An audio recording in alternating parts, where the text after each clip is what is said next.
Another very important tip while planning your real estate investment is to keep your budget and your previous financial obligations in mind.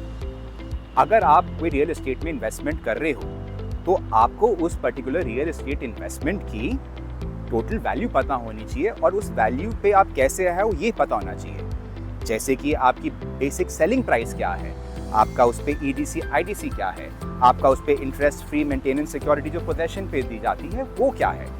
उसके बाद अगर आप उसमें down payment कर रहे हो तो कितनी डाउन पेमेंट कर रहे हो। If you are taking a bank loan तो आपके सिबिल के हिसाब से आपको कितना लोन डिस्बर्स होगा ये भी जानना बहुत ज़रूरी है। ये सारे फैक्टर्स, ऑल दीज फैक्टर्स जब ये साथ आते हैं तो आपको पता चलता है कि आपकी रियल एस्टेट इन्वेस्टमेंट की वैल्यू क्या है। आपको अगर अंडर कंस्ट्रक्शन है तो उसके अंदर आपको किस माइलस्टोन पे कितने पैसे देने हैं, आपको वो केयरफुली प्लान करना होता है। अगर कोई रेडी टू मूव इन चीज़ ले रहे हो तो उस ready to move in product का आपको कितने टाइम के अंदर रेमिटेंस करना है ये प्लान करना बहुत ज़रूरी है।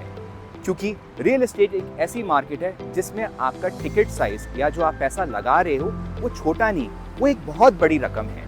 इसीलिए इस तरीके से अपनी फाइनेंशियल कैपेबिलिटीज़, एबिलिटीज़ और उस पैसे को किस तरीके से आपको पे करना है डेवलपर को, ये जानना और प्लान करना बहुत ही पैरामाउंट और ज़रूरी है। और आगे जाके भी अगर आप उस चीज़ को कैपिटल अप्रिसिएशन की तरह बेचना चाहते हो और if you want to put it up for rent तो आपको ये सारे फैक्टर्स आपकी रिटर्न और इन्वेस्टमेंट को कैलकुलेट करने में काम आते हैं और एक प्रॉपर आपको उस पर वैल्यू मिलती है कि आपको उस पर रेंट कितना आएगा।